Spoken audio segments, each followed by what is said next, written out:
Okay.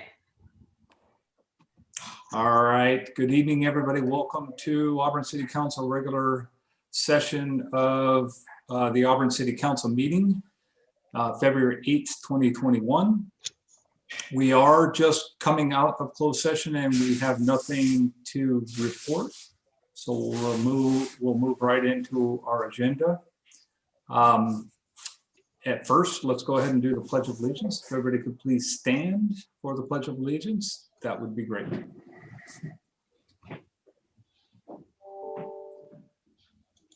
I pledge allegiance to the flag of the United States of America and to the republic for which it stands, one nation, under God, indivisible, with liberty and justice for all.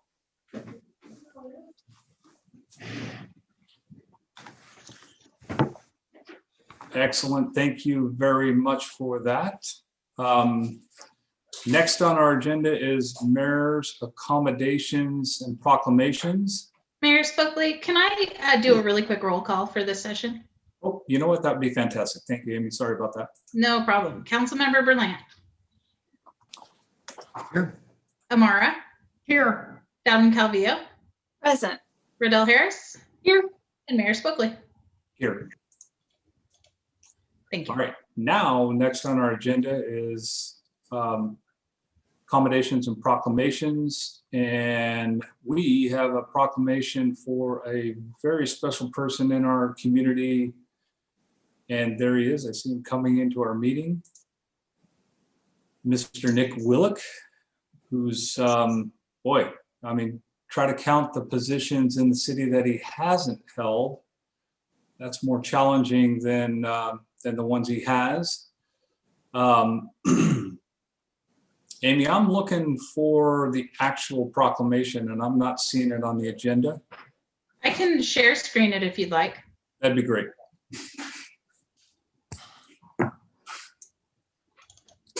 Nick, how are you, sir? Doing fine, Mr. Mayor. Good to see you as always. Thank you. It's good seeing you.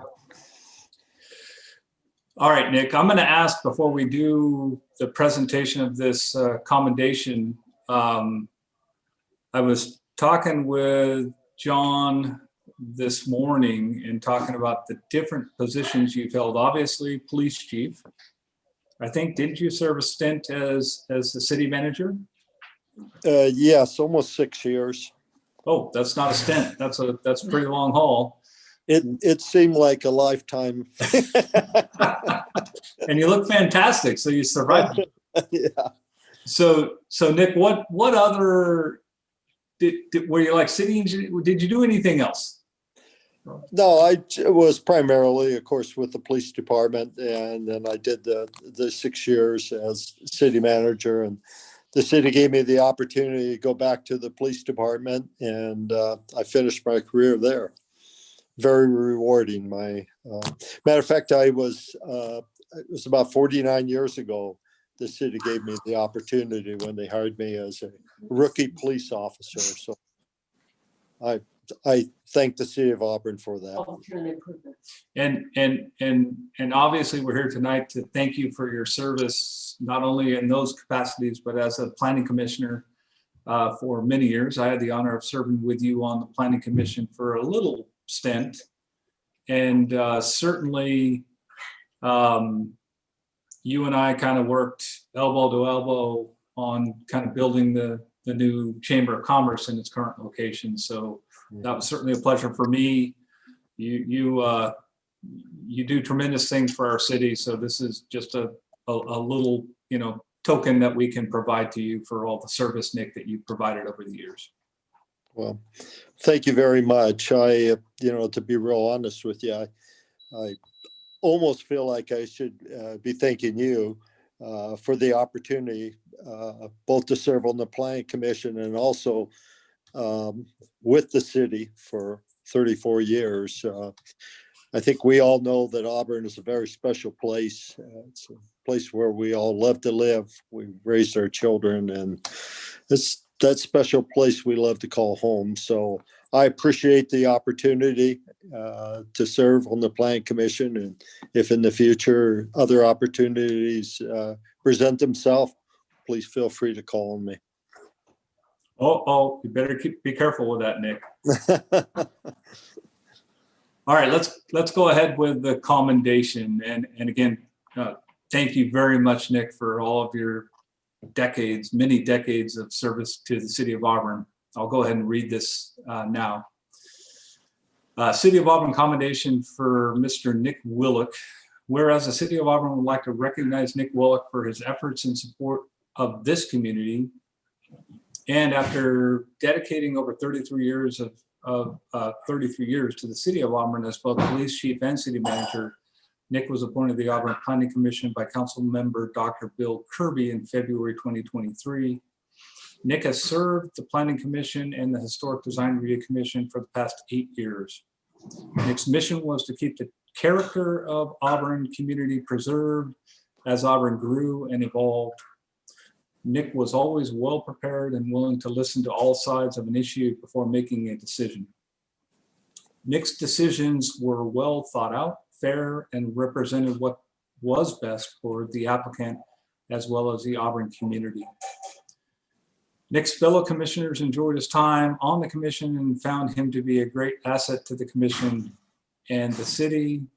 Therefore, I, Matt Spokley, Mayor of Auburn, would like to congratulate and commend Nick Willock on his service with the city of with the Auburn Planning Commission, Auburn Historic Design Review Commission, as well as the city of Auburn. Nick, thank you very much for all you've done for this fantastic community. Well, thank you very much, Mr. Mayor. Thank you also to the rest of the council. It is appreciated. Thank you.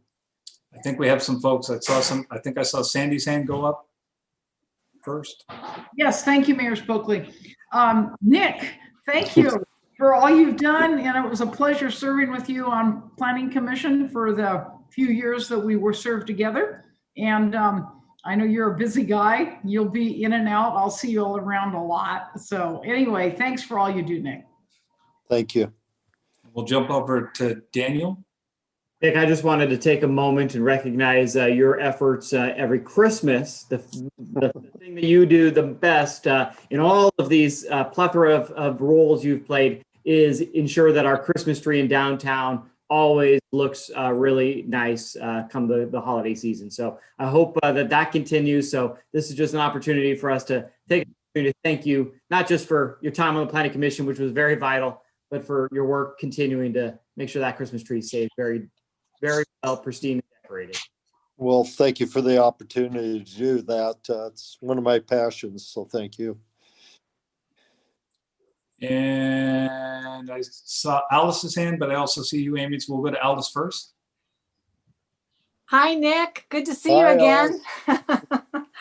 It was great serving with Nick on the Planning Commission. And I'm trying to remember, Nick, were you at the police department when I was first on the council, or were you already gone by then in '98? No, I was on the police department. Yes. Back. That was right after city council or city manager. Then I went back to the police department. That's right. Okay, so we worked together there too. Yes, you've been all over. And you know, we really do appreciate everything you've done, Nick. You've just been such a tremendous asset to the community, to the city, always stepping forward, you know, asking how you can serve. And you add so much value. It was just a tremendous pleasure working with you on the Planning Commission. You know, you always had something very valuable to say, something valuable to add. And we will miss you, but we know you're still active in the community, and we look forward to seeing you around. And again, thank you for more than 3 decades of service to the city. That's pretty awesome. So, and it's good to see you today. Okay, Alice, thank you very much. I appreciate the words. Thank you. And I think, Amy, I saw your hand up. Yeah, I actually wasn't planning on saying something, but I do want to thank Nick for his time as my professor at Sierra College and for putting in a good word for me, which got me this job with the city of Auburn 11 year ago. So great awesome. Recommendation. Awesome. Amy was a administration of justice law enforcement major, and I thought she could have been a very good police officer also. So I'm glad to see she is where she is right now. It's probably a better place. Thank you, Nick. Are you still teaching there, Nick? No, I retired last December, Oh, a year ago this December. It was time. 38 years wasn't long enough. wow. Yeah. Wow. Wow. Matt, we have a ways to Alrighty, go. anybody don't we? Okay. Well, again, thank you very, very much. I certainly appreciate the warm words. Nick, thank you for all your service. Appreciate it, sir. Thanks, Okay. Nick. Okay. Bye-bye. Great guy. That was nice. Next on the agenda is our agenda approval. This is a time set aside for the council members and or public to ask for removal, postponement, or change in the listing sequence of the agenda. The agenda will be approved by a roll call vote of the council. Does anybody have any changes that they'd like to see on the agenda? All right, seeing none. Amy, would you mind running a I'll roll make call a vote for us? motion. I'll move adoption of the calendar of the Oh. agenda. That would be good. I heard Sandy first, so I'm going to take Sandy with Alice as a second. I'll second. Perfect. And Councilmember Berlant. Aye. Amara. Yes. Dowden Calvillo. Aye. Riddell Harris. Aye. And Mayor Spokely. Yes. Thank you all. Getting ahead of myself a little bit. Sorry about that.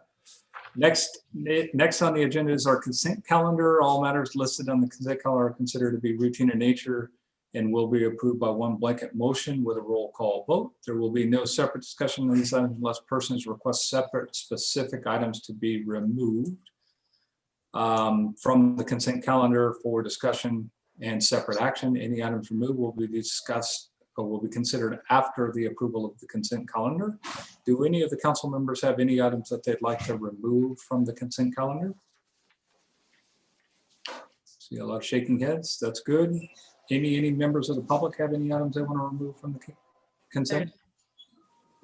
All right, with that, I'll go ahead and entertain a motion. Mr. Mayor, I will move that we approve the consent calendar as printed. I'll second it. All right, we have a motion and second, Amy. Councilmember Berlant. Aye. Amara. Yes. Dowden Calvillo. Aye. Riddell Harris. Aye. And Mayor Spokely. Yes. Thank you very much. Next on our agenda is public comment. This is a time provided so the public may speak to the council on any items not on the agenda. Please make your comments as brief as possible. The council cannot act on the items not included on the agenda. However, the items will be automatically referred to staff. Please speak your name, spell your name, and provide your address if you desire. Council members shall have the option to speak for 30 seconds on any item not on the agenda at this time. And I'm going to take this opportunity to congratulate former Mayor Berlant and Councilman Berlant on his new arrival. He and his wife, Kristen, have a brand new baby son, I think. And correct me if I'm wrong on the name, Daniel, but it's Jackson Douglas Berlant. That is it.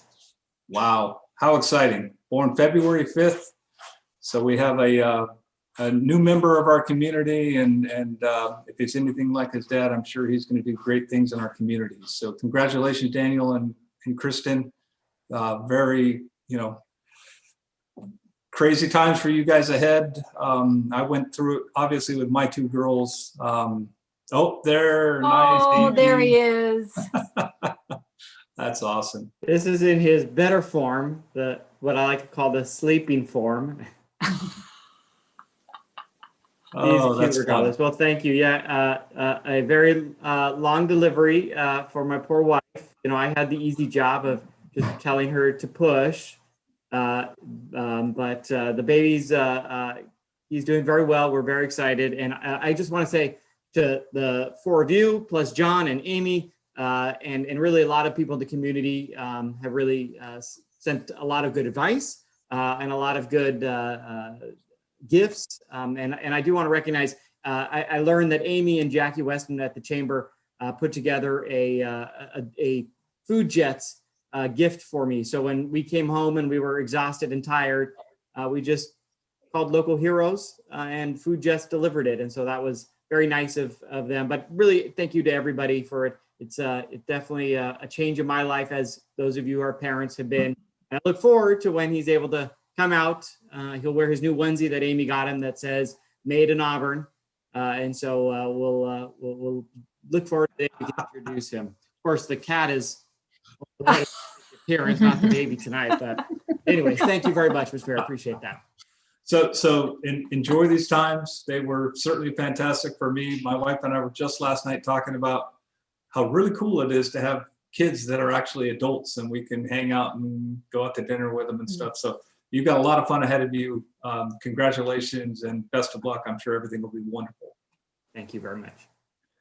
All right, let's move on.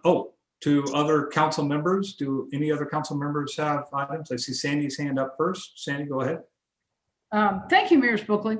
I'd like to bring it to our attention that right in our backyard, we have, and many of you might have seen this, Colfax High School students invented what they call it's eco burn, and it's it creates a much faster, cleaner burn for clearing brush and fire fuels on local properties. And I thought this is something that hopefully we can help promote. These young kids, they're at Colfax High School and their teacher is Jonathan Schwartz, and their principal is Denise Hitchcock. And they do a tremendous job. And I just think that this is these future entrepreneurs here could be prospective landlords over at the airport with startups. So I think we need to all support this. They're a great group of kids, and with the fire and the burning that we're promoting, I think maybe it's a good thing for us to even, I think Daniel's head of the Placer County Air Pollution Board. Maybe you can pass it on, and I will share a link to everyone with regard to this. So I just wanted to bring that to everybody's attention. I thought it's such a great idea, and it's good for our environment. Sandy, I'll be happy to bring it to the air pollution control district, because they're obviously always looking ways to continue to promote vegetation management and forest management, but also making sure our air is clean. And even though they're from Colfax and not Proud Hillman, I'll still be happy to help us encourage and support them. Me too, and I'll be purchasing. Go Falcons. Colfax. Woohoo. Oh, that's right. That's me. All right. That's right. Thank you very much, Sandy, for that. That sounds very interesting. I look forward to seeing more information on it. Daniel, I think you had your hand up. Yeah, I just want to take a quick opportunity. All of you probably noticed it, but maybe the community has not. After however many decades, we finally have a new staff report template. And as small as that is, I just wanted to recognize Amy for her efforts in adding a 21st century look to our agenda. So thank you, Amy. No problem. Excellent. I think it was the old template was used when I first got on the council 20 years ago. So it was time. Yeah, I've seen going through it. old staff reports and they all look the same. I've seen it with a typewriter used. So it's got to be very old. Yes. Any Now other? we can change our business card colors, maybe. I think I've heard a bit of discussion about that, but we'll see where we go. Any other public comments from council members? No. I do want to take the liberty, and I apologize, I should have done this first when I talked about Daniel's new son, but I want to mention the fact that I did attend an airport tour with Todd Leopold, the Placer County CEO, myself, John. We had a couple of supervisors that were supposed to, I think, attend, but their schedules conflicted and weren't able to make it. What I want to talk about real quickly is the noise abatement procedures that Chief Spencer has been working on with Battalion Chief Zacha, and it's quite impressive. So I think the plan was to maybe do some tours later on once COVID was a little less of a risk for everybody. But in a nutshell, basically they've established kind of protocols for pilots flying into and out of the airport. not only local pilots, but pilots from outside the area. And we've got now for, I won't say a majority, but for many of the planes flying into and out of, and I say that because the technology that they're utilizing does require some newer current technologies that are typical of new planes, but not of older planes. But this technology allows us to actually track pilots, approach, departures, anything around the airport area proper. We can see who they are. We can track their tail numbers. We know who the pilots are. If we have noise complaints, we have a mechanism to kind of reach out and have a conversation with the pilots. It's quite impressive. They've got iPad technology and apps that I think are available to the general public, where you can actually load it on your phone and you can see which planes and who, what the tail numbers are of the planes that are maybe flying lower than they should be or doing, risky stuff. But in a nutshell, what we were reported on this tour was that the complaints for low flying, risky flying, noise, and those sorts of things seem to be dropping off. And as we all know, as we look to do improvements at our airport, maybe expansions of our runway, our interactions with the surrounding land uses are critical. And I was quite impressed by the tour and the efforts that have been going on out there. So John, thank you. Chief Spencer, thank you. Batchi Zacha, thank you. I think the work you guys are doing out there is fantastic, and it hopefully will open up a mutual understanding between the county and the city at how we can improve the airport and make it a bigger gym than it already is for the greater Auburn area. So I wanted to just mention that to the rest of you so you guys were aware that that occurred. And with that, Amy, any public comments from members of the community? I just checked and we have not received any public comment. Great. Thank you very much. We'll jump into council business. First on our agenda is item number 8. It's the budget calendar. And I think, Sean, are you going to start this? I see Andy's jumping on the call. I'll kick it off and then I'll hand it over to Andy. Mayor and Council, so presented tonight is really a kind of a 50,000 foot look at the approaching budget calendar. As the council knows, we run a fiscal year, and usually once we start getting some of our key numbers in for the current fiscal year, it's time to start planning the next budget year. So I've been working with Andy Heath, our finance director, to try and put together an overall schedule that would kind of tell you when we're going to be doing some key things and to start the process. I will tell you that one of the things that we really want to do is make sure that we give the public an opportunity to participate, but also the idea that we can combine council goals, some of the continuation. Obviously, we have many services that we provide moving forward, including our committees as far as their participation in the overall budgeting process. And then hopefully the budget will represent a document that's very informative to people in Auburn. I will share with you that as we do, really will be COVID budget number 2 to try and figure out where things are going to land. It'll be very challenging. So with that, why don't I turn it over to Andy, and he can maybe give you a review of the calendar that he put together. Great. Thank you, John. Mr. Mayor, members of the council, for the record, Andy Heath, the city's finance director. In your agenda packet, you do have a one-page document that goes through what we're terming the budget calendar for the upcoming fiscal year that begins on July 1st, 2021. Some of the key dates as part of the budget development process and ultimately leading up to the budget's adoption in June later this year. February 22nd, which will be 2 weeks from tonight, we will be bringing back your fiscal 2021 mid-year to give you an idea where things stand for the first 6 or 7 months of the year. That presentation will be made to the City Council. We'll also include an update and an overview of the 7-year financial forecast, which you've seen numerous times in the past. We'll give you that update as well.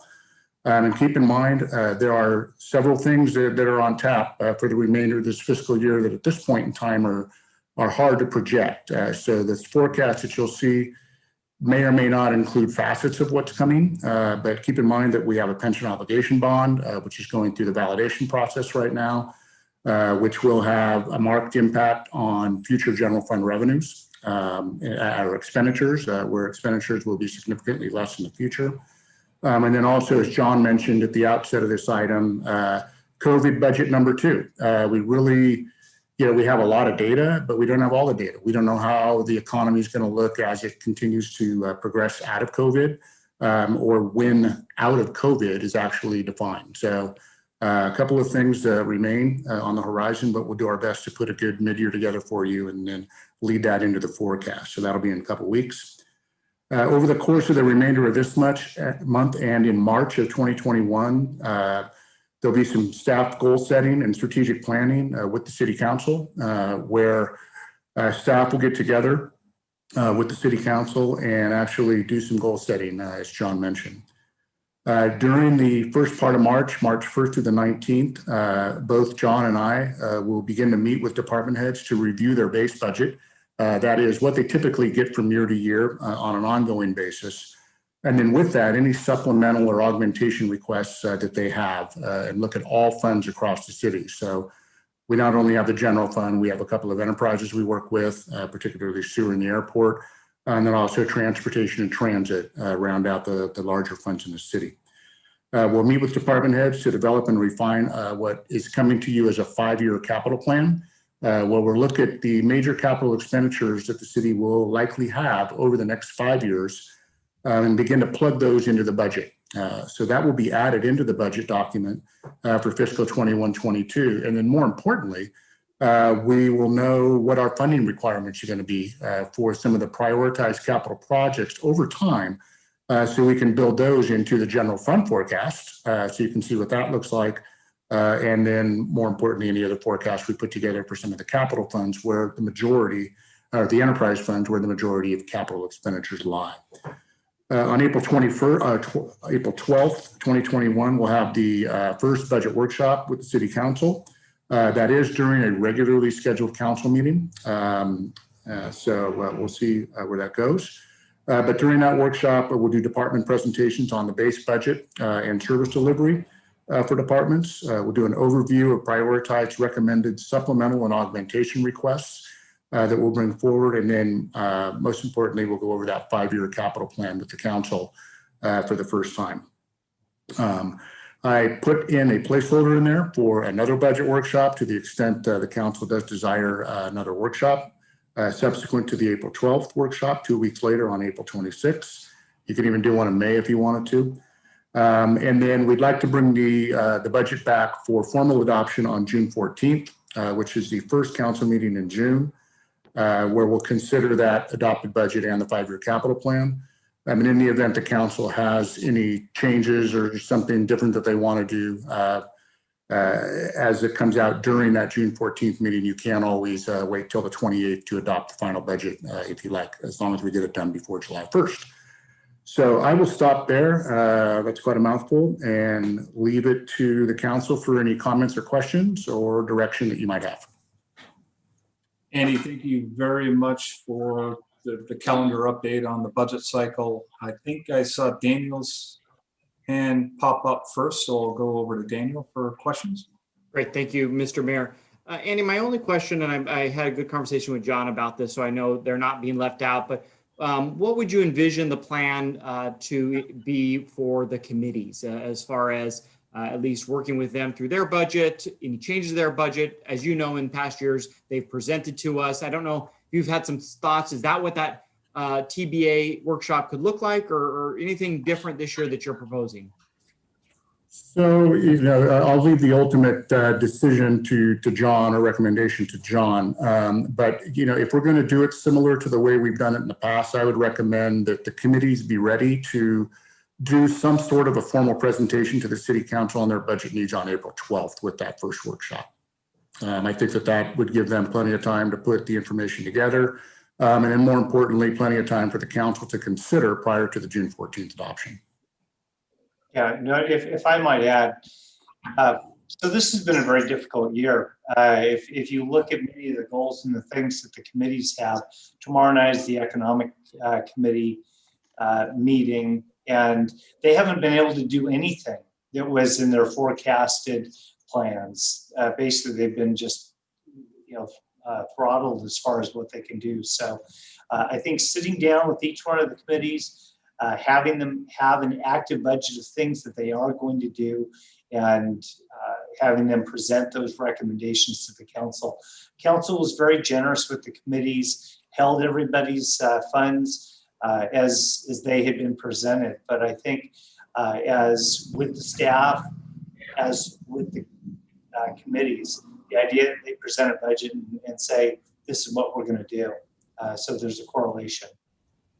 I appreciate that, and completely recognize that this current budget that we're in and the budget development for this year's budget, completely off the normal track due to COVID and the unknowns. And I know we're not into back into a place where we know what our financials truly look like. But I just would have to say that a number of years ago, the format that we did, where the committees put together their budget, and then, we penciled in the amount that was available, but then they had, items that they wanted to see extensions, additional money, budget change, increases. And we as a council really got an opportunity to talk through it. And I guess my only last comment, Mr. Mayor, is that we really get very little public involvement. I know we all saw a public comment item today, but we get almost no real public involvement in the budget. But I really have to say, I have felt the years where we've had the committees participate gives us some level of community involvement, even though they're appointed members usually, or well engaged in the city. At least it's not just the five of us, making a decision. We have some input. So I definitely would encourage that we build them in somehow to the process. And I really enjoy seeing from the departments as well as from our committees changes to the budget, increases the things that they want to do, so that if we get into a predicament that's additional dollars, that we have some ideas where we might want to see those increases go strategically. So thank you, Andy, for the answers, and John, appreciate making sure that they're included. That wraps up my question and comment. So thank you. Thank you, Daniel. Any other council members have questions on the schedule? I see Alice's hand up. Alice, go ahead. Yes, thank you very much. I'll lower my hand there using a little technology. I just wanted to echo really what former Councilman Kevin Hanley said in his public comment, which I know we were all shared. He shared a copy with all of us, so we've had a chance to read that. But I, having been on the council in the past, performance budgeting, I really want to ensure that our budget process is performance based. And, that's an action the councils have taken over the past years. We got away from it last time. It was with COVID and everything else, I understand, but really that is the best way to ensure that we are providing complete transparencies and showing the public that they are getting a service for each and every dollar. So I know that our city manager is committed to doing that. But I just want to go on the record this evening to say that I fully intend to see a performance-based budget before us, and look forward to that. So thank you.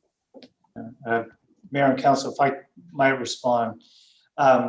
So there will be performance metrics that are included in the budget. But one of the things that we are going to navigate into is a more open budgeting framework, because performance comes in multiple ways. In your revenues from a performance, which shows where your resources are at. I've talked about the various systems committees that we're looking at. Building permits, that also goes into code enforcement, that also looks at some of the things that are happening in the police department, fire department, project management. I think council and the public are starting to see these dashboards that come out that give real-time data, whether it's on the COVID stuff or vaccinations or hospitalizations, all of that. But performance is really a two-way street. The ability for us to be recording and automatically populating public information. Where's our sales tax out? Where are our building permit revenues coming in? Where is it falling short on various things? One thing that Andy and the staff does that's really important, there are projections, there are estimations behind everything that we do. And the ability to provide some real-time data for the people to see how our economy is doing, how the city revenues are doing, because there's a correlation to that. Performance is two things, inputs and outputs. And based on estimations of various things, you know, people want to see real-time data. Look at the citizen RMS system that just was launched for the police department. It's got to be current, it's got to be active, and it's got to be stuff that's interesting to people, because, you know, who cares what happened 2 years ago on various things? It's just not interesting, especially when you start flooding with spreadsheets. People want to see real-time data, and that's what we're navigating into. It'll take a little bit of time for some of this stuff to get up to speed, but we can do that, and it'll get to a lot of what was suggested in the one public comment that I guess we'll see in a little bit. And I do appreciate that, and I know, John, that you and I share that that passion for that transparency, and so I really do appreciate that. But I just want to make sure that we are putting in the, you know, the performance-based budgeting is initially where we're going, and putting in those measurables as well. But I think you're committed to it, and I'm sure my colleagues are as well. So thank you. Rachel. Thank you. I also think that transparency is very important and we should know exactly where our money is going. But I also like the idea of getting a little bit more public comment and a little bit more feedback from the community. I wanted to ask if there's a possibility of doing a workshop for the public. I know that it may not be led by the city council, maybe it's led by a different member of the staff.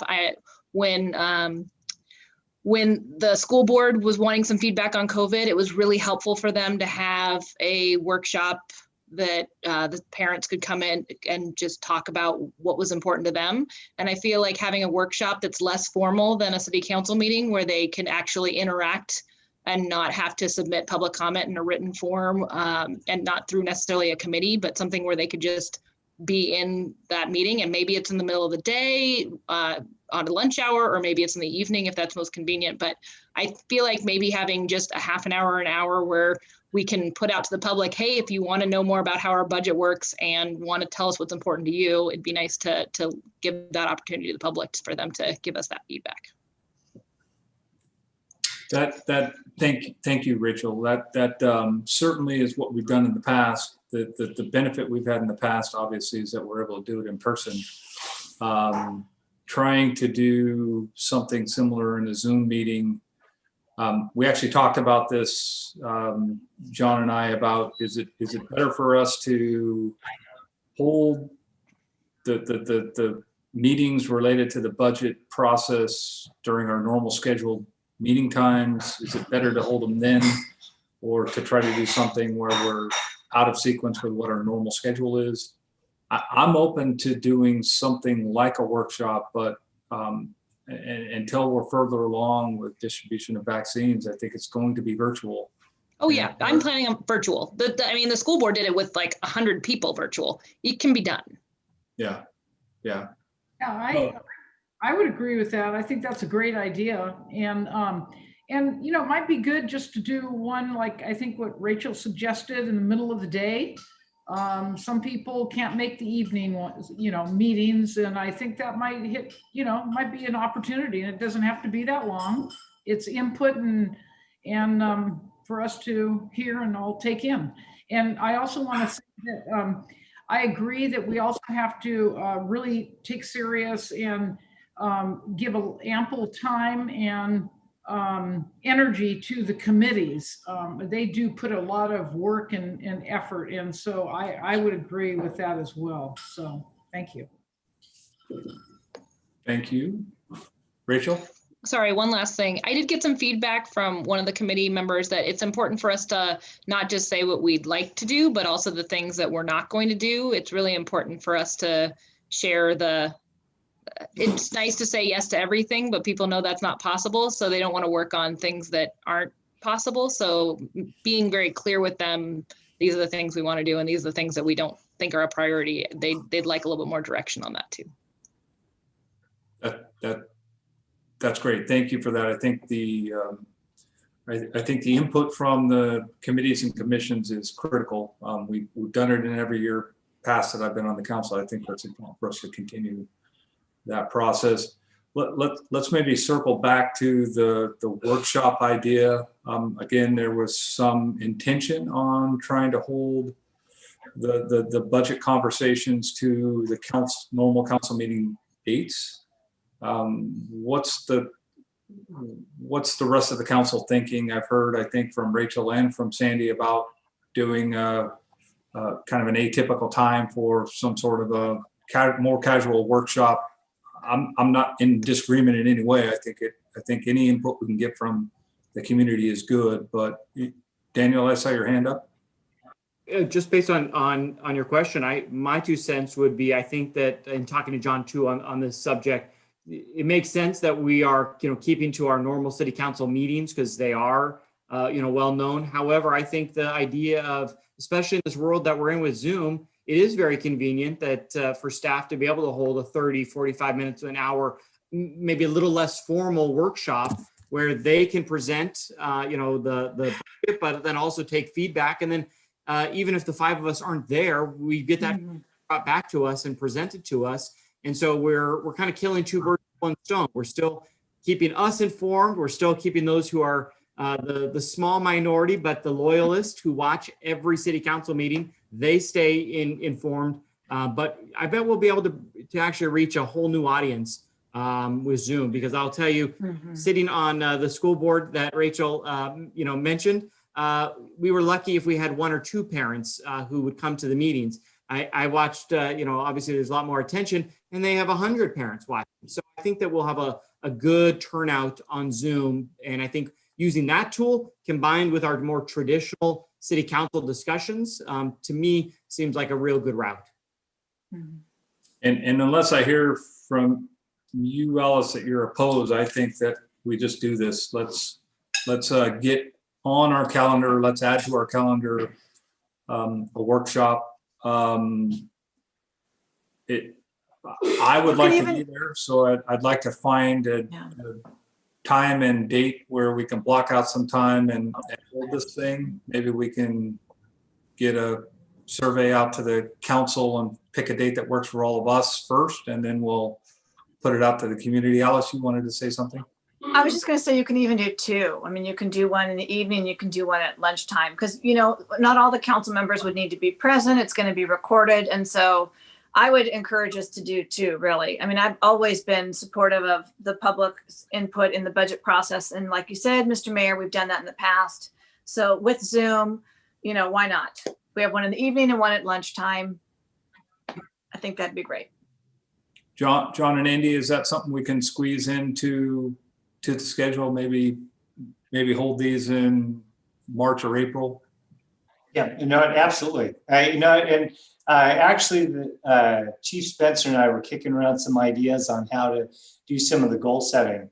Let's have fun with this. He and I have some ideas, and we'll run it with the city council at an upcoming meeting to try and make it more interactive. Because the chief and I were trying to figure out, it's like, okay, how do you actually get participation, get people doing some stuff? So number 1, the answer is absolutely. And number 2, give us a shot at bringing some ideas, because I don't want to shoot the cannon right now, but we do have some ideas, and let us bring them back to the council, and having something during the daytime and in the evening time, great, we can do it. So any other comments from the council? Any comments, Amy, from the public? Yes, we have one public comment on this item. Mr. Hanley? Yes, please. Yes. So as previously mentioned, this has been provided to the city council and they've had a chance to read it in full. I will show the slides for long enough to read at this point.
And that's all for public comment.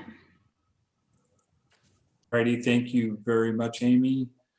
Any other comments from the council before we entertain a motion? All right, hearing none. I heard that we wanted to, what I would like to see is maybe an approval of the calendar as presented with the addition of a couple of workshops. Does anybody want to make a motion? Sure, I will make the motion that we approve the document as presented with the addition of the virtual workshops as well as the city council meeting updates. I'll Second. Oh, Either way. either way, doesn't matter to me. Mr. Mayor, I'd like to just make a motion to amend, which would be to add, and that the budget will be a performance-based budget. Wait, can I ask, does it need to be? Because we're just doing the calendar. I guess if it is just the calendar, that's fine, but I just want to make sure that we don't lose. No, I think your Lose sight of point's well that. taken. And again, I guess you can do what you want to do, but I would just ask if it really needs to be done, or if we can just direct that to staff after the motion. So, I'm happy to direct that if we're just taking action on a calendar, but then that's fine. I'll do that afterwards. so, so wait a minute, Alice, you kind of glitched out on my end a little bit. Did you withdraw your amended motion? Yes, I'll withdraw my motion to amend and I'll save it for direction afterwards. Thank you. Great, thank you. We have a motion and a second. Any other comments? No, sorry, Councilwoman Tadikabi, I didn't mean to like immediately jump back to you. I just accomplish that with It's the motion to fine. get It is. the calendar done. It is just the calendar, so we can make, I just want to make sure it's on the record and that, that's fine. All right, no other comments. We have a motion and a second. Amy, would you mind calling roll? Councilmember Berlant, Aye. Amara, Yes. Dowden Calvillo, Yes. Riddell Harris, Aye. and Mayor Spokely. Yes. Thank you very much. Alice, you wanted to Yeah, say? so I would just like to direct staff to ensure that our budget is a performance-based budget. Great. Thank you for that. John, you wanted to respond? Yeah, any specifics and how you want that to. I really agreed with what Councilman Hanley had to say with regards to our performance-based budgeting. We can talk offline as well if you like, John, because I know that, I don't know if we want to get into all that now or if that's techno speak. I think it would be a good thing for maybe our first budget meeting to kind of make sure that what all of the council wants to see as it relates to performance-based budgeting is included in this budget process, so staff has time to react. That's fine. All right, let's go ahead and move on to item number 9, city council appointments to committees, commissions, and boards. John, who's going to start this off? I will. I'm just going to kind of throw it out there. So anyway, staff included this on the agenda. I know that there were some questions from some of the council members about maybe some alternate appointments or some issues regarding current appointments onto it. So we simply put this on so that it was on the agenda, and if there are any questions, this can be the shortest item ever, or it can be up for council discussion. So I just throw that out. So I'll jump in because there is some updates that I need to make and maybe some clarifications from previous meetings. First is the Auburn EDC, Auburn Economic Development Commission. I think at some point there was comments made, maybe by myself, that there was an appointment from a city council member as well as an alternate. The actuality is that the ordinance that created the Auburn EDC has 2 city council appointments. So those appointments will remain to be Rachel Riddell Harris and myself. So just clarifying that for the community as well as the rest of the council. And my particular situation is somewhat of a surprise for me, but I've found myself in a position where I've got to resign from a committee appointment based on what I'll just classify as a kind of a new understanding of potential conflict of interest. Normally, in my experience, while I've been on council, when appointments are made to a board or commission and items related to somebody's personal business come up, that person needs to recuse themselves and leave the room when the discussions are made, and that's been the extent of it. Apparently now there's some new potential enforcement from FPPC that is of concern. So as you all know, I was the appointee for the Placer County Transportation Authority, PCTPA. My first meeting went well. One of the items was related to a project that my firm had some involvement with. So I did what I thought was appropriate, recused myself. Turns out there's other complications through FPPC. So to avoid any of those complications for the city and certainly for my firm, I'm stepping down from PCTPA. And as we had numerous conversations prior to the final appointments for our committees and commissions, I am going to appoint Vice Mayor Amara to PCTPA in my stead. The alternate will remain as Councilwoman Davin Calvillo. And I just wanted to discuss that here today. So that's the action I would like to take. Any questions, any comments? Councilwoman Amara. Thank you, Mr. Mayor. Yeah, I accept your offer or appointment. Gladly, thank you. I would look forward to that, serving in that capacity. But also in fairness and having an equal distribution of committees, I would be willing to have someone take over the Auburn Chamber Governance liaison. And I think Alice was interested in that, and I'd be happy to turn that over if that's okay with everybody. Alice, are you okay with that? Yes, Sandy called me this evening and we talked about it, and I don't have any conflicts. I have another Wednesday morning meeting at 8 a.m., but it's on the 3rd. So, and this is on the 1st, so I can do that.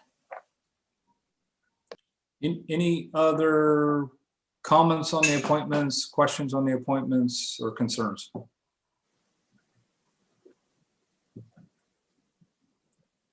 All right.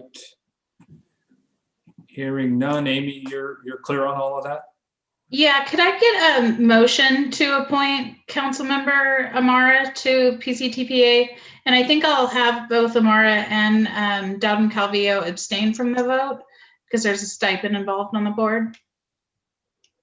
Okay, so that eliminates a few of us. Well, I'll go ahead. oh, sorry.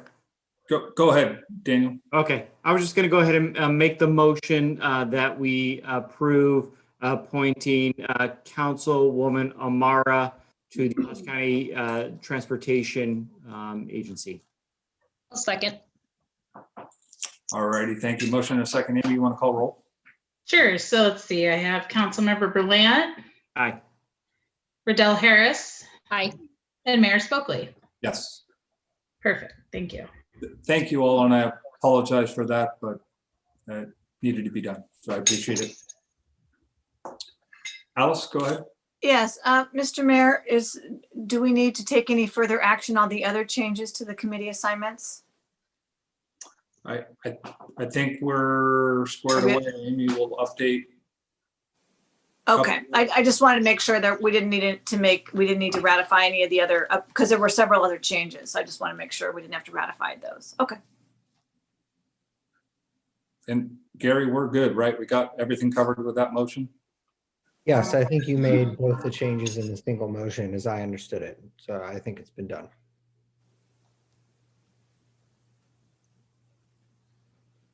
Sorry, my clock's going off. I apologize. All right, we'll move on. Next on our agenda are reports. First up would be the city manager's report. Mr. Dunleavy, you want to give us an update? Yeah, Mayor and Council, just a couple of things. Let the council know that tomorrow night I'm going to attend the Economic Development Committee Zoom on things. I'll share with you that part of the discussion that I want to have with the committee is just talking with them about strategy on emerging from COVID. If you go back and you look at their 2019-20 program, they had all sorts of goals, and everything involved extensive marketing and attracting people to all the events that happen in Auburn. Pretty much shut down. And if you look at their overall work program, the 48 hours in Auburn program, targeted events for people to come, promotion both before and after things have happened.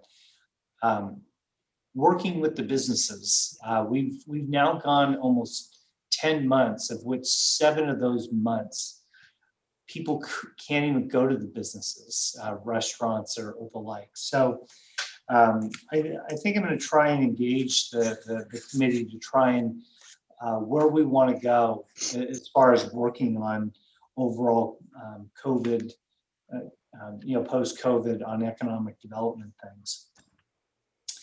The second thing I wanted to point out to the council is there are a number of grants that are available through the state. And there are some that I will tell you that there's a lot of money that's open to the city, but whether we as a city necessarily have the capacity to implement some of these grants, based on what they're for.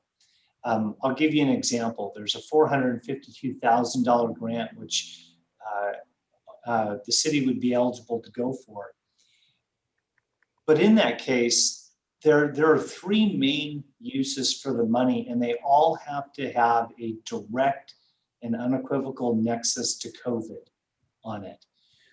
One of them has to do with the idea that we would rehabilitate and provide facilities for vaccinations, and that we would basically be operating some type of a clinic of some type.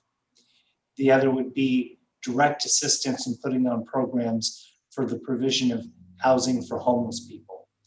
That we would start establishing some level of food distribution within the community. The second area of it has to do with some economic development that is very targeted. The idea that we would go out and do some level of business assistance for folks. That in this case, for businesses with 5 or fewer employees in them, for doing microloans and those types of things, actually programs that take quite a bit.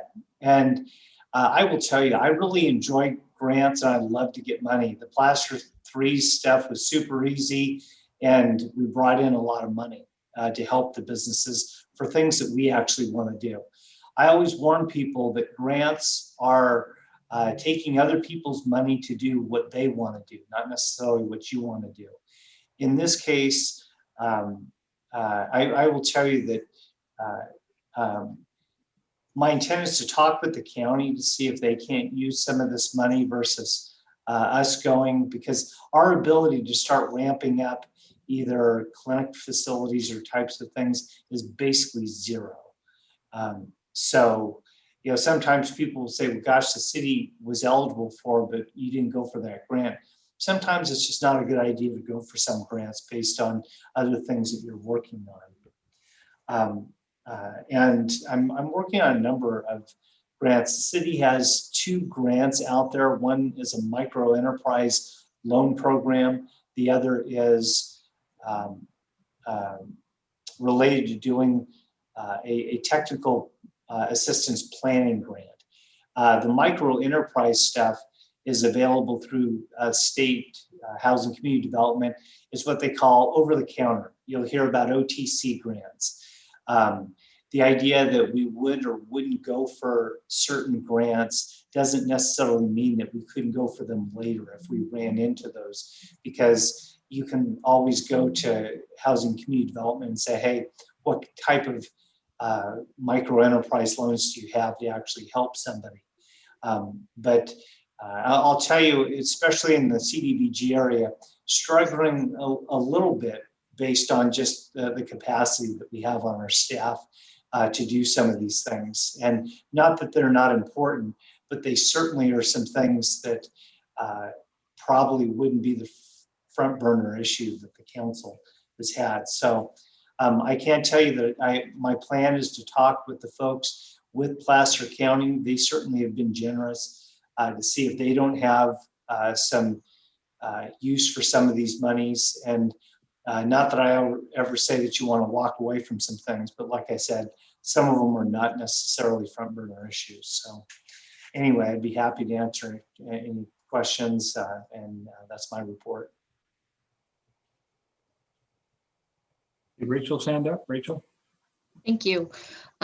My first thought, since I've worked on a lot of grants in the past with various jobs, is what the administrative cost is too. So keeping that in mind, and the reporting after the fact, because sometimes they look great, and then the amount of work that the staff has to do in order to report back on what they're doing or to meet the guidelines of the grant is overwhelming. So though grant money looks great, sometimes it comes with some very large strings. So I appreciate you looking at not just what money is available, but whether it's going to help us to achieve our end goals and what we're trying to get to versus just getting money for money's sake. Thank you. Any other questions for John? All right, seeing none, and I think John kind of, Daniel, go ahead. Actually, it made me think of one comment, and I think Councilwoman Riddell Harris's comments, I think, reminded me of this. I definitely think that the strategic planning that we're going to do is going to be very vital, because I'll just remind everyone, the Nevada Street project was one that was a grant that was great, and the intentions were great, and then we got marred in millions of dollars of additional issues and other items, which still, again, the road came out great. John has done a good job to smooth over issues. It does a great connection to the multimodal station, the train station to Old Town, but it was not our priority as a council, and we had to reprioritize roadways and other things. And so I know that others would agree. Just want to vocally say that, John, your comments about making sure that we're not just applying to get free money, but making sure that aligns with our goals for not just our city, but really the staff's time to implement them as well is very important. So thank you for noting that. Yeah, I completely agree, Councilman Berlant. The vast majority of the time, free money comes with pretty large strings. So I appreciate the comment. Anybody else have comments on the city manager's report? All right, we sort of covered the COVID updates. I'll just initially start that, vaccines are still making their way to the county. We're obviously wishing we had more vaccines to get out to our community. I do want to remind everybody, and I think we maybe touched on it on one of our workshops, but Placer County does have a text line that I think all citizens of Placer County should sign up for. It's Placer Vaccine, and basically they send out updates on when new tiers are opening and who can make call for appointments. I'll read this out, and Amy, maybe we can get this somehow on our webpage if it's not already there. But if you text the number 898-211 to receive text alerts from the 211 Placer. So I'm sorry, let me redo that. You text Placer Vaccine to the number 898-211. I did it last week. I know many of the other council members have already done it, but I did it last week. Very simple. They start firing all of these updates to you. So it's been very useful for me. I think it'll be useful for our citizens. And if you haven't already done that and signed up for that text service through Placer 211, please make sure you do that. John, I'll turn it back to you. Do you have any additional updates on COVID-19? I know that funding was received for our first draw request on the CARE 3 dollars that were awarded to us from Placer County, and I know the Jackie Weston's working hard to get those distributed and out to the businesses in the various formats that are a part of our grant program. Anything, John, you want to add there? No, I kudos to Jackie and the chamber. I will tell you that if the ATF comes in and arrests either me or Jackie Weston for Jackie ordering and me taking the delivery of 40 filled propane tanks, if we're in Guantanamo next week, please come and bail us out, because I did when I told Jackie it was okay for us to take the delivery of the propane tanks, she did not say that they were going to be filled. So anyway, but no, I know that they're getting the money out. You're starting to see things emerge from just focusing on buying heaters. We are working on streamlining. As a matter of fact, on next council meeting, we're going to have the council just adopt a policy for all the shelters just to be no permit temporary structures that can go out. So we're starting to get a rhythm of things, and credit to everybody who's working on it. But no, we will. We're working with everybody, and hopefully the next phase is technical assistance, business assistance, rental assistance. The other aspects of that is going to start getting out, and really good partners with the business associations and with the chamber. Great, thank you. Any of the other council members have anything they want to add? Councilmember Lant, I saw your hand go up first. I'll just make a quick comment. Thank you for passing along the text 211 information. I know that a lot of our residents have taken advantage of that. I know that texts were sent out at the beginning of the week for next week's, or excuse me, this morning, I think it was, for next week's schedule, and within minutes they were taken. And so just remind everyone that if you're signed up and you're in that eligibility, that you are paying attention to your phone closely so you can log in and secure one of those limited available dates. So I think that's a very important reminder. Thank you, Councilwoman Riddell Harris. That was actually my question, because I'm trying to help one of my parents or one of the people in my family to get on that list. The text message this morning was for a couple of appointments this afternoon, and there's nothing on the schedule past today for appointments that I saw. Is there, they've been pretty consistent about putting appointments out on Friday for the following week, and it looks like that hasn't been happening, or that didn't happen last week. If you look on their website, there's nothing past the 8th. So I was just wondering, is there any issue going on with the vaccine that's keeping those appointments from coming up? Because I looked on the website, I didn't see any. I will tell you, the only thing that Dr. Oldham has continued to express frustration with was the uncertainty of how many vaccines we were getting from week to week. Okay. That might have something to do with it. Okay. John, do you know anything?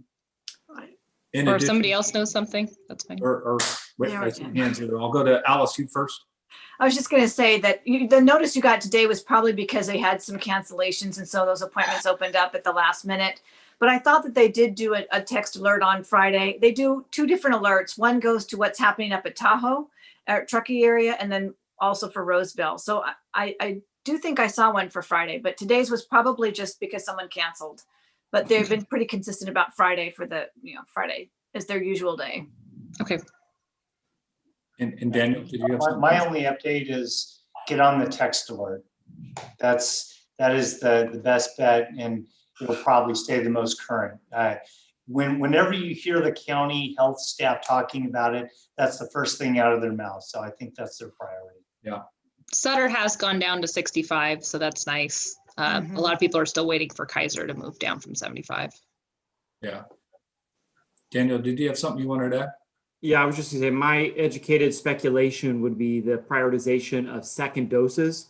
Now that we are getting almost 1 month into where it was open up to the general public, I know that many of the counties, and I would just assume the Placer is the same way, are prioritizing second dosages before they initiate new patients. So my assumption is they're probably still getting the same amount of vaccines. And so because of that, they're all going to second dosages. And so hopefully as more vaccines come in, then we'll be able to take care of second dosages and new patients. Great, thanks. Actually, you're right, Daniel, because I did hear them. I did read a text about that for folks that already had their initial vaccine, that they were going to be getting notification for their second appointment. So I did see that, so I can confirm that. Yeah. Great. All right, thank you, everybody. Thank you, John. We'll move on now to our final item, which is council committee reports. And I'll just go in order as I see folks on the screen. I'll start with you, Councilwoman Riddell Harris. Okay, I attended the ARD board meeting, and they approved the resolution supporting the Auburn endurance events as the official state 100-mile endurance event. It's a long name, but it's been approved by several different groups throughout the area. And so ARD was very supportive of moving forward with that. They also talked a lot about their master plan and the 24-acre park site that's behind the park off of Bell Road. And so they have a big area that they've been talking about doing something with for a while. So they're looking at hopefully moving forward with that area and creating some more park space back over there. And yeah, just the general updates of what's been going on with the staff and how everything's moving along. I did this week get a chance to, our Arts Commission has been working on the Carnegie Library and trying to repurpose that for a place where we can do, I guess a while back, it was used for different art groups and putting on plays and putting on little concerts and things like that. So they're looking at bringing that back.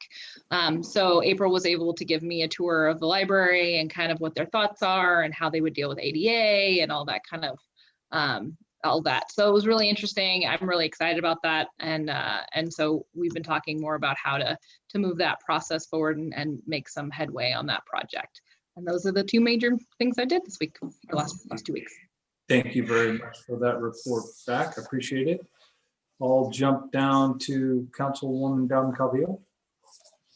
Yes, thank you, Mr. Mayor. So really, I didn't have any committees or commission meetings during this past 2-week period, but I did actually connect with the White House Intergovernmental Affairs Office conducted a weekly state and local tribal elected officials briefing on February 4th. So I did listen in on that. I registered to attend. It was chaired by Julie Chavez Rodriguez, who is the IGA director under the president. It was a short briefing, but essentially they talked about the recently signed executive orders with regards to immigration. And then I also talked about climate action activities. He talked about, or she talked about, the formation of a national climate action task force, and that they really want to learn from states and local governments as to what they've done successfully so that they can utilize those techniques on a national level. They said that with regards to climate action, that they really want to, quote, focus on environmental justice and good paying union jobs. Talked about COVID-19 also with regards to FEMA reimbursements will be retroactive to January 20th, but I don't think that we receive any federal FEMA reimbursements, John, so it doesn't really apply to us, but it would to the states. And overall, they're looking forward to collaborating with state, local, and tribal electeds on issues of concern. And they will be having these weekly calls for the next 6 weeks. So I'll try to attend them on the calendar. So very interesting and good to see the Biden administration moving forward with this. That I know that during the Bush administration, when I was on city council, that we were very involved with the Intergovernmental Affairs Office. And we had a great coordinator who actually was from California. I'm not sure where Ms. Rodriguez is from, but it's good to have a contact there. So that's it for me. Great, thank you very much. Councilman Berlin. I have nothing to report this week. Thank you. Councilwoman Lamar. Thank you. Well, to start, the DBA had a meeting, but there was no quorum. So not a lot of action there. However, they're business as usual. They work very hard. They're thinking about, and I'm helping get them involved with a volunteer list so that we can have volunteers who can go around and do some activities to help our downtown, beautify our downtown. Then I was at a chamber governance meeting, and they talked about, well, it was presented just as ARD. There was a presentation for the endurance, to make Auburn the endurance capital. And they had a lot of discussion about that, and they're going to actually bring that back because their concern is that if they approve it, it might call attention to the wilderness policy, and they don't want to disrupt that. So that will be brought back to them. There was an awful lot of discussion on that. And then, I attended a SARSIS meeting with our esteemed city manager and some folks of the salmon group. And I think of interest to us is that according to them, 100% surety, they are going to have salmon up at the Wise Powerhouse within 5 years. And that's not Auburn, it's the Wise Powerhouse. Getting them up to Auburn, the salmon, is a whole different ball game. So their presentation and their concern now is that they would like Auburn to have a walkway from the fairgrounds down to Weiss Powerhouse so people can walk down and view the salmon. And this is 5 years out, obviously. But anyway, that's in the back of their mind, and that's a long-term project that they discussed. Then I also attended the anti-pollution group. It's not really a committee, but I've been involved in this group because there's been pollution in the ravine. In particular, a lot of pollution's been showing up. I think I've mentioned this over and over, behind the courthouse. So anyway, to make a long story short, there is going to be a couple of the members who are going to really do a promotion on, pollution and how we can stop it in our ravines from the storm drains and the effect it has. And then finally, I was invited to attend the Coalition for Auburn and Lincoln Youth. Callie, many of you are probably aware, Renee Berg heads that. And I was really impressed. It's a wonderful, wonderful organization that focuses on preventing youth substance abuse. And they had quite a gathering of this meeting, and they do a lot of good. So anyway, I was very impressed. So those are the meetings that I attended, and thank you. That's all I have to report. Thank you very much. I did attend our transportation subcommittee meeting last week. It's at the beginning of the month. We had a wonderful report from SACOG staff on the efforts going on by Caltrans, analyzing statewide safety performance management targets, and quite sobering to see the rising number of deaths that we're still experiencing on our highways and freeways in our region. It's not surprising, I'm sure, to all of us to realize that the vast majority of those fatalities are alcohol related. So that was a sobering report. The report's available on the SACOG website. The other thing we talked about, which doesn't affect us because PCTPA handles our transit needs, but we talked about the transit needs for Sacramento, Sutter, Yolo, and Yuba counties. No surprise there either, that we're woefully missing those targets based on the pandemic and the fears folks have of riding public transit. There's work to be done to figure out exactly from the Transportation Development Authority to figure out how we deal with that, because we have targets. If we don't meet them, funding doesn't come to us. But because of the pandemic, nobody's riding transit, so it's kind of a spiral there. So that's going to be interesting to track as we move into the budget cycle for everybody, all jurisdictions.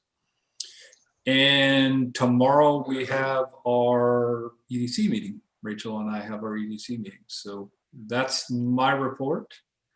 Does anybody have anything else they want to add? All right. With that, Daniel, go get some sleep. Congratulations again. Thank you, everybody. And everybody have a wonderful evening. Meeting adjourned.